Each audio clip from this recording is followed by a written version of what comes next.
170억 달러를 지원했으니 이제 지분을 내놔라. 미국 강경파의 이 오만한 한마디는 곧바로 파국의 신호탄이 되었습니다.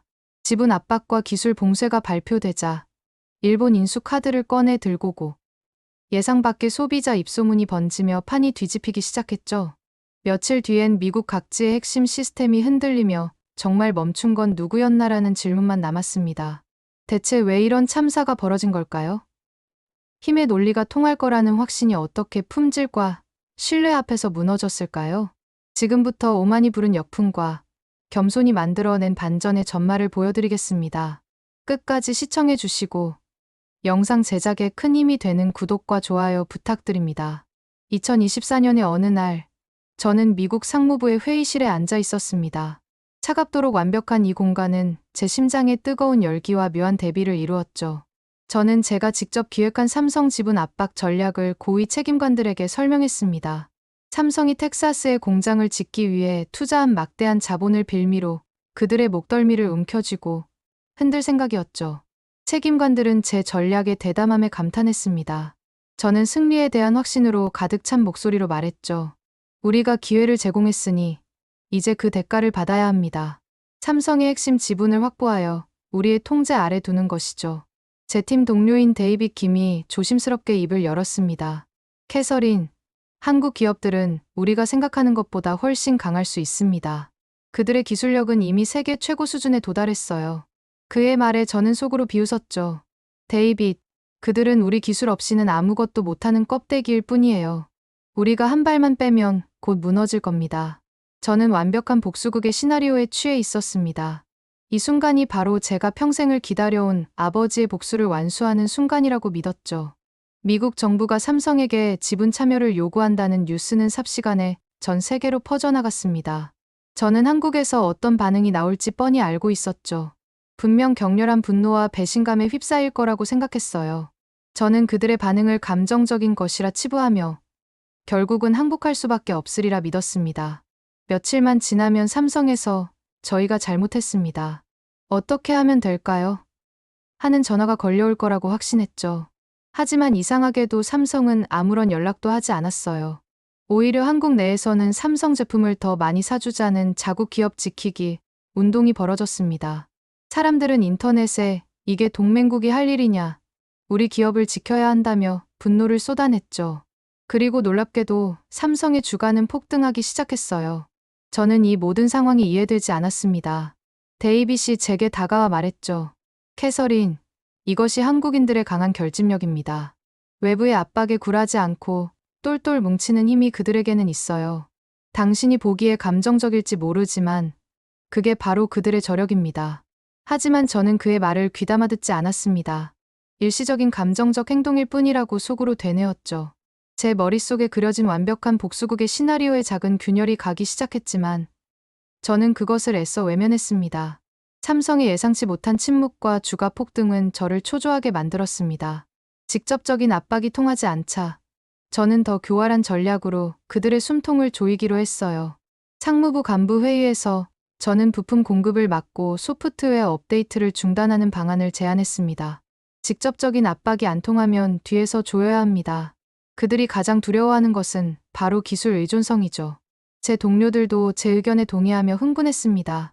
그들은 모두 제 계획이 완벽하다고 생각했죠. 삼성에게 주문한 반도체 장비들이 항구에서 발이 묶이고 필수적인 소프트웨어 업데이트도 중단되었습니다. 며칠 뒤 삼성 공장에서 생산에 차질이 생기기 시작했다는 소식을 들었어요. 계획대로였습니다. 저는 속으로 쾌감을 느꼈죠. 이게 바로 내가 배운 전략이야. 내가 아버지의 복수를 완수하는 길이다. 이제 곧 삼성이 무릎 꿇고 제게 손을 벌릴 거라고 확신했습니다. 데이빗은 다시 한번 제게 경고했어요. 이런 조치는 장기적으로 미국의 해가 될 수 있습니다. 기술은 국경을 넘어 연결되어 있어요. 그의 말은 제 귀에 들어오지 않았습니다. 저는 오로지 삼성의 굴복만을 원했으니까요. 저는 제가 명문대에서 배운 모든 지식이 헛되지 않았음을 증명하고 싶었습니다. 일주일이 지났습니다. 저는 매일 아침 삼성이 항복 소식을 전할까 초조하게 뉴스를 확인했죠. 그런데 믿을 수 없는 소식이 들려왔습니다.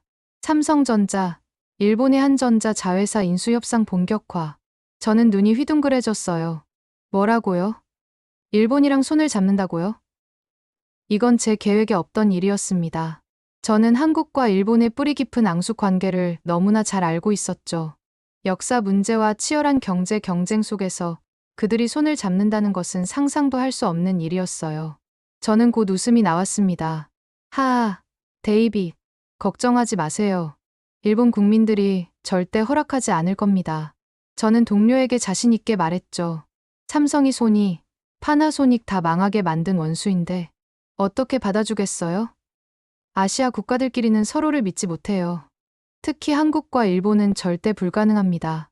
저는 제 오랜 편견에 기반한 이 예측이 완벽하게 맞을 거라고 확신했습니다.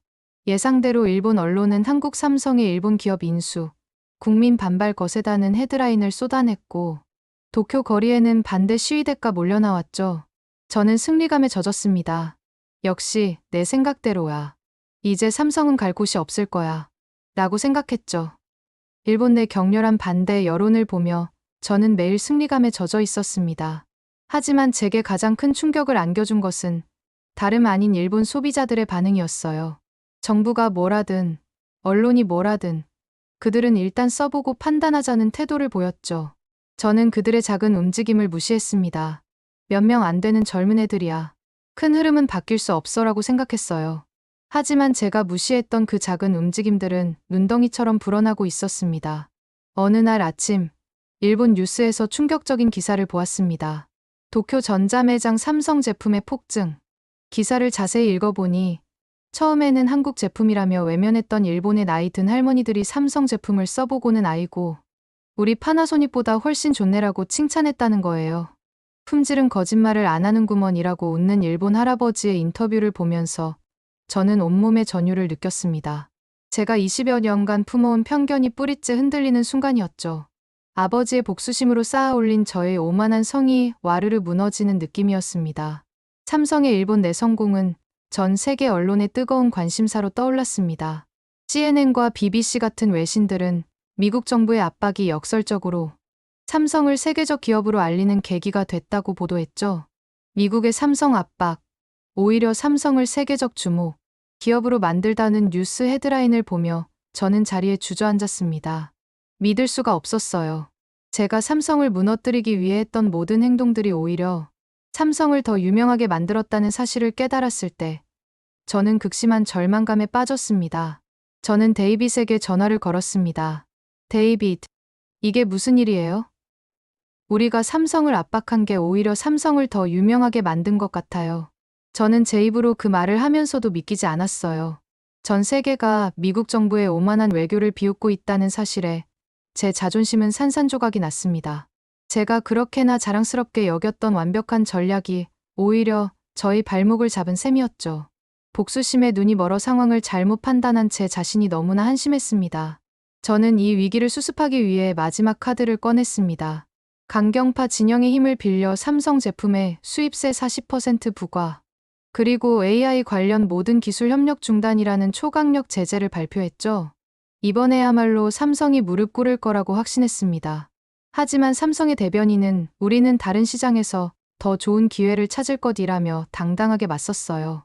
그리고 3일 뒤 끔찍한 일이 벌어졌습니다. 미국 전역의 첨단 시스템들이 오작동하기 시작한 거예요. 국방부에서는 첨단 무기 시스템 일부가 멈췄다는 긴급 전화가 걸려왔죠. 병원에서는 MRI, CT 스캔 장비가 먹통이 되었습니다. 저는 머리가 하얗게 변했어요. 내부 분석 메모를 보고 저는 충격에 휩싸였습니다. 미국 핵심 기술 중 적지 않은 비중이 삼성 기술에 의존, 기술 지원 중단 시 경제 손실은 엄청난 규모로 예상. 믿을 수가 없었죠. 제가 그토록 경멸했던 한국 기업에 미국이 이렇게 깊이 의존하고 있었다니. 저는 제가 한 일이 얼마나 엄청난 국가적 재앙을 초래했는지 깨달았습니다. 아버지의 복수심 때문에 저는 제 나라를 위기에 빠뜨린 셈이었죠. 제 오만함의 대가는 너무나 가혹했습니다. 미국 전체가 혼란에 빠진 그때 삼성은 놀라운 결정을 내렸습니다. 인도주의적 차원에서 의료 장비와 국방 시스템 기술 지원을 즉시 재개한다. 저는 제 귀를 의심했습니다.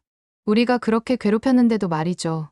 삼성 임원은 기자회견에서 기술은 인류를 위한 것이지 정치적 도구가 아닙니다라고 말했어요. 그 말은 제 가슴에 깊은 울림을 주었죠. 저는 그들의 품격에 감동받아 눈물을 흘렸습니다. 저는 스스로 삼성을 찾아가 협력을 요청했어요. 김 상무님, 정말 죄송합니다. 제가 너무 오만했어요. 저는 제 과거의 행동을 진심으로 사과했습니다. 김 상무님은 웃으며 말했죠. 괜찮습니다. 갈등은 있을 수 있지만 그게 관계를 끝내는 이유는 아니죠. 그의 너그러운 태도에 저는 다시 한번 감동했습니다. 저는 그날 처음으로 진정한 외교와 리더십이 무엇인지 깨달았습니다. 힘으로 상대를 굴복시키는 것이 아니라 품격과 신뢰로 상대의 마음을 얻는 것이라는 것을 말이죠. 20년 동안 저를 지배했던 편견이 완전히 무너져 내리는 순간이었습니다. 저는 이제 더 이상 아버지를 위한 복수자가 아닌 한국의 진정한 친구이자 협력자가 되고 싶습니다. 오늘 보신 이야기의 핵심은 분명합니다. 지분 압박과 기술 봉쇄로 시작된 충돌은 일본 인수카드와 소비자의 체감, 품질이 촉발한 여론 전환을 거쳐 결국 지배가 아닌 동반자라는 서명으로 마무리됐습니다. 이 과정에서 우리는 한국 기업의 기술력과 신뢰 자본이 세계 시장에서 어떤 무게를 갖는지 다시 확인했습니다.